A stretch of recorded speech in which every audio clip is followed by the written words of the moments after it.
when we buy businesses, and whether we're buying all of a business or a little piece of a business, I always think we're buying the whole business because that's my approach to it.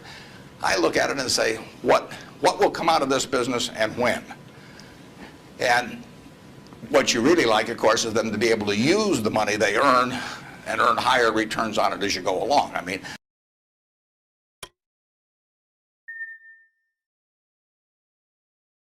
hello, Mr. Buffett. I got two short questions. One is, how do you find intrinsic value in a company?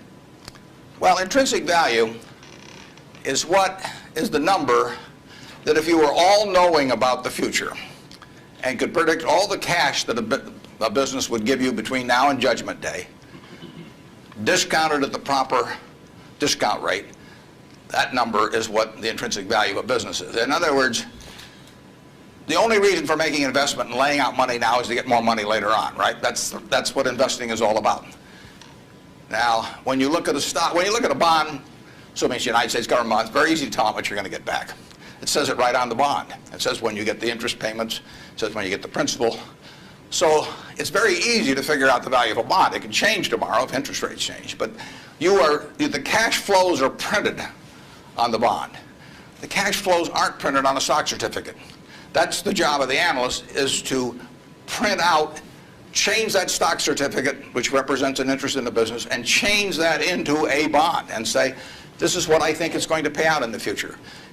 When we buy, some new machine for Shaw to make carpet, that's what we're thinking about, obviously, and you all learn that in business school. But it's the same thing for a big business.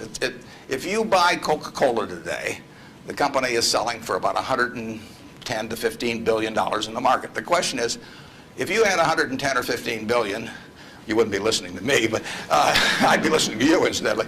But the question is, would you lay it out today to get what the Coca-Cola company is going to deliver to you over the next 200 or 300 years? The discount rate doesn't make much difference as you get further out. And that is a question of how much cash they're going to give you. It isn't a question of, it isn't a question about how many analysts are going to recommend it or what the volume in the stock is or what the chart looks like or anything. It's a question of how much cash it's going to give you. That's the only reason. It's true if you're buying a farm. It's true if you're buying an apartment house. Any financial asset.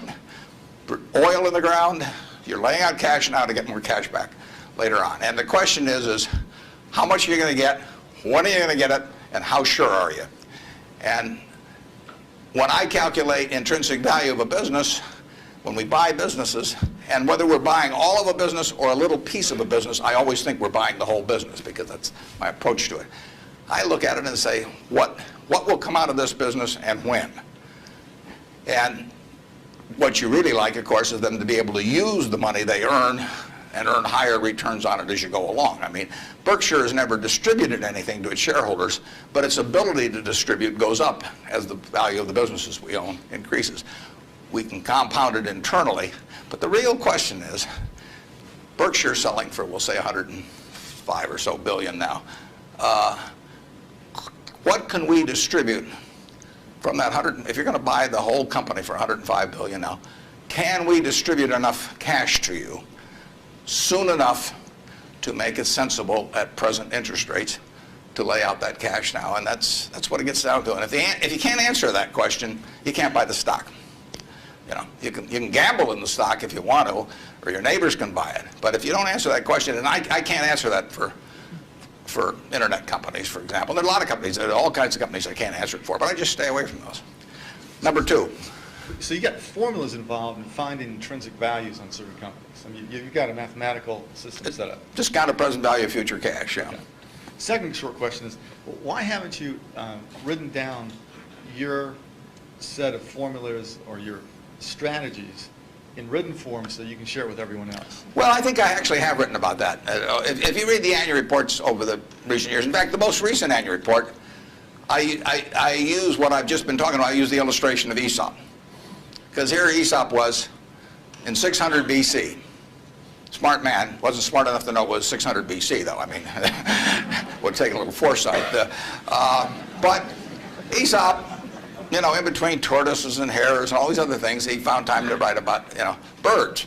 And he said, a bird in the hand is worth two in the bush. Now, that isn't quite complete, because the question is, how sure are you that there are two in the bush? And how long do you have to wait to get them out? Now, he probably knew that, but he just didn't have time because he had all these other proverbs to write and had to get on with it. But he was halfway there in 600 BC. That's all there is to investing, is how many birds are in the bush, when are you going to get them out, and how sure are you? Now, if interest rates are 15%, roughly, you've got to get 2 birds out of the bush in 5 years to equal the bird in the hand. But if interest rates are 3%, and you can get 2 birds out in 20 years, it still makes sense to give up the bird in the hand, because it all gets back to discounting against an interest rate. Problem is, often you don't know, not only how many birds are in the bush, but in the case of the internet companies, there weren't any birds in the bush. But they still take the bird that you give them if in the hand. But I actually have written about this sort of thing, and stealing heavily from Aesop, who wrote it some 2,600 years ago.